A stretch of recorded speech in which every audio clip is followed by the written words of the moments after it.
OK, le but de cette tâche maintenant, c'est d'afficher à l'écran deux informations ici dans le header. Donc, on va indiquer le choix actuel qui a été cliqué par l'utilisateur et aussi, quand on sera rendu à plus d'un choix, on va indiquer l'ancien choix que l'utilisateur a cliqué. Par exemple, si on clique ici, le choix c'est le chien, il n'y a pas d'ancien choix encore. Si je clique à côté ici, c'est le chat. Donc, le choix courant, c'est chat et le choix précédent, c'est chien.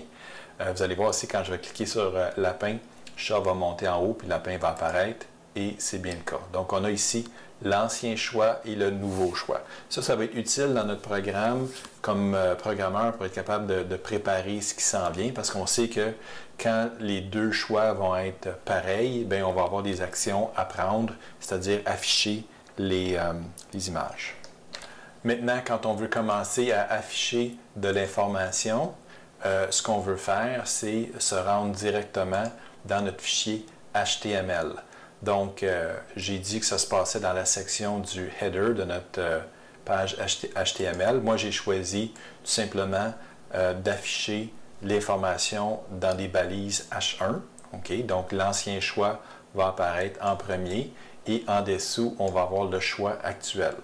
Là, ce qui est vraiment important de savoir, c'est que, étant donné qu'on va vouloir, dans notre programme JavaScript, venir modifier le texte qui est ici, puis finalement, on ne verra jamais ce texte-là écrit ancien choix. On pourrait écrire n'importe quoi ici, puis on le verra.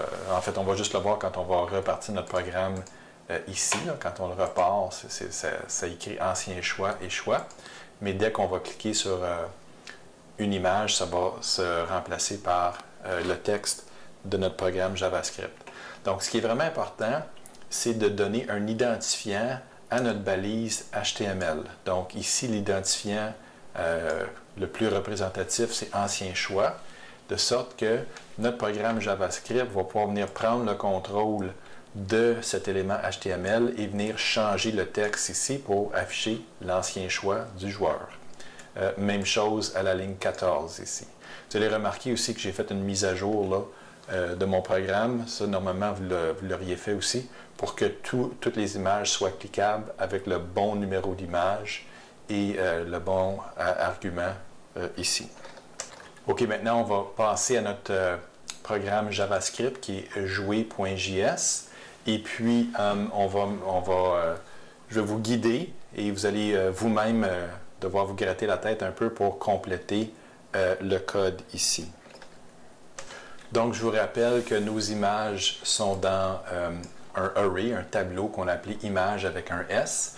Notez que j'ai judicieusement placé un trait d'union ici entre le type d'animal et puis le nom, le reste du nom du fichier.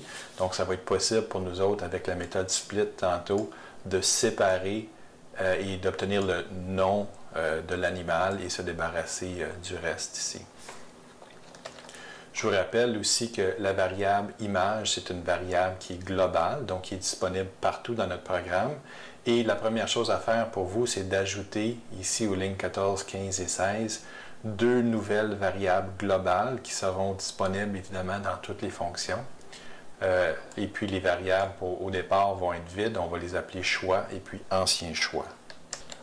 Maintenant, dans la fonction montrer, j'ai ajouté des lignes ici de 19 à 35.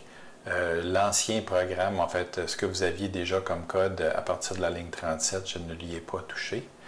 Donc, ce qu'il y a de nouveau, c'est ce que vous allez devoir compléter.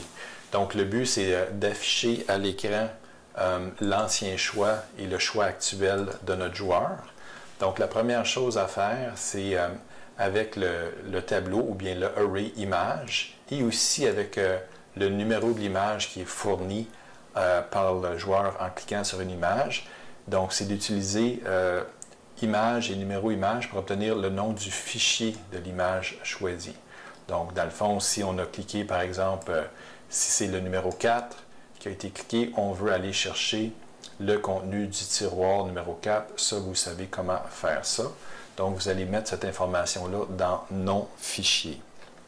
Et comme je vous l'ai indiqué plus tôt, le nom du fichier a été judicieusement choisi, de sorte qu'en faisant un split, on va être capable d'aller chercher le nom de l'animal. Rappelez-vous que quand on fait un split, l'information est placée dans un array. Ici, le array va avoir deux tiroirs. Il va avoir ce qui vient avant le tiret. Il va avoir ce qui vient après le tiret. Et nous, ce qui va nous intéresser, c'est ce qui vient avant le tiret, donc ce qu'il y a dans le tiroir 0. Donc, c'est à vous de compléter le code ici à la ligne 26 pour aller chercher le type d'animal ou le nom de l'animal. Une fois qu'on va avoir le nom de l'animal qui correspond au choix de l'utilisateur, il faut aller remplacer, rappelez-vous, on va aller remplacer le texte qui est ici et qui est là par l'information. Donc, on va commencer par le choix. Donc, ici, à la ligne 29, vous avez un petit bout à compléter. Je vous ai donné un avant-goût. Vous avez juste à compléter ici le code. Et une fois que vous avez fait ça, ce que vous voulez, c'est dans le fond, c'est d'aller mettre le nom de l'animal qui se retrouve dans la variable choix ici dans l'élément HTML qui a un identifiant qui s'appelle choix. Après ça, je vous conseille de copier cette ligne-là ici à la ligne 31 pour faire la même chose pour ancien choix. De cette façon-là, choix et ancien choix vont s'afficher à l'écran. Puis la dernière chose que j'ai fait pour vous, c'est important pour vous de faire ça, c'est de conserver le choix actuel en mémoire dans la variable qu'on a appelée ancien choix. Donc ici, ben, maintenant qu'on connaît le choix, ben, on sait que le futur ancien choix, c'est drôlement dit, mais c'est ça, on va aller mettre ça dans la variable ancien choix. OK, donc voilà les indices, donc bon travail.